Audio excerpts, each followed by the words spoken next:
The funeral flowers weren't the only things rotting in my family. The sheer greed was doing a pretty good job, too. I had spent 6 grueling years working overseas, sacrificing my youth, my sleep, and my sanity to do one thing: buy my mother the dream home she deserved. A gorgeous, $600,000 sanctuary. But when I finally flew back to surprise her, stood on that pristine porch and knocked on the door, my mother didn't answer. My brother's wife did. She looked at my casual clothes, sneered, and said, "The maid is out back cleaning the patio." My blood ran cold. The maid she was talking about was the woman who gave birth to her husband. They had moved in, taken over, and relegated my mother to a servant in her own home.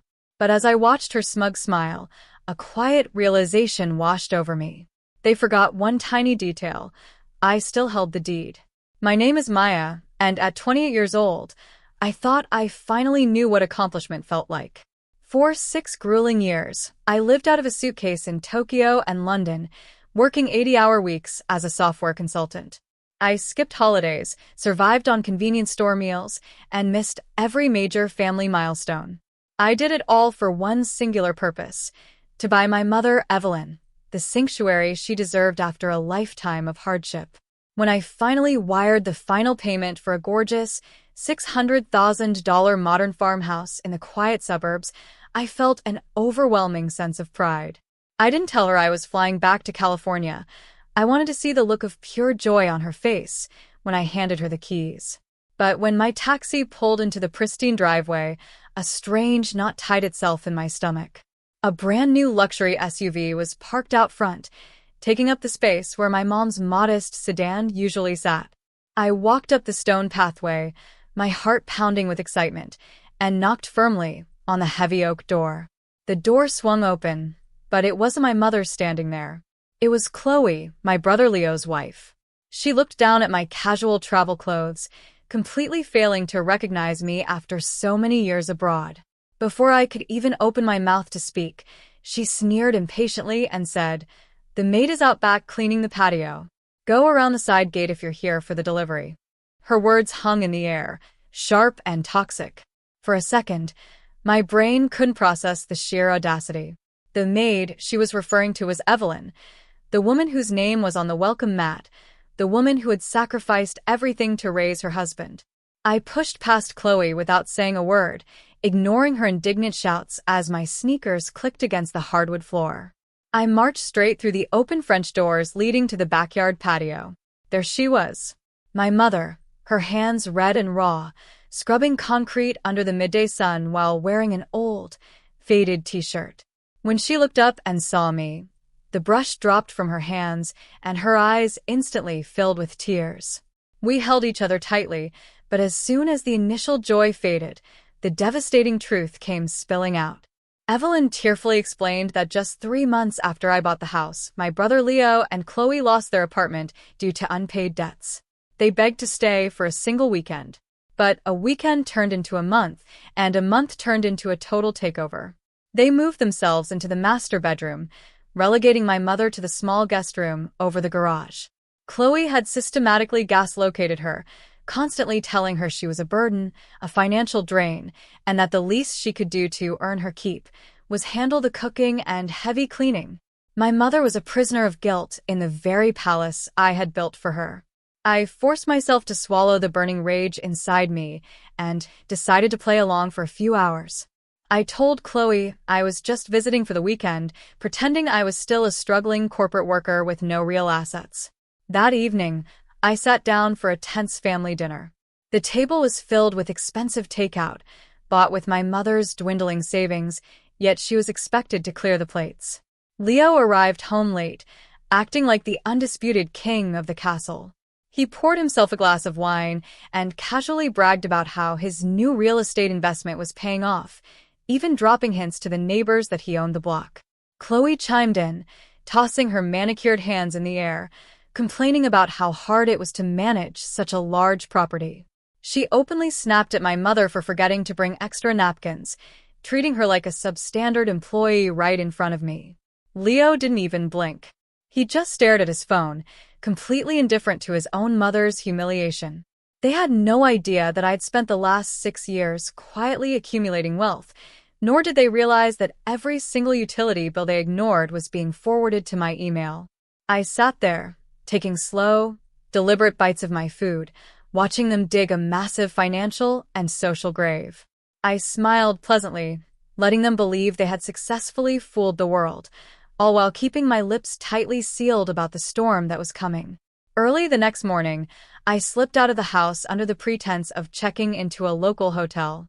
In reality, I had a 9 a.m. appointment with Arthur Vance, a ruthless real estate attorney whose office overlooked the city skyline. I sat across from his mahogany desk, my hands gripping a hot cup of coffee as I laid out the entire situation.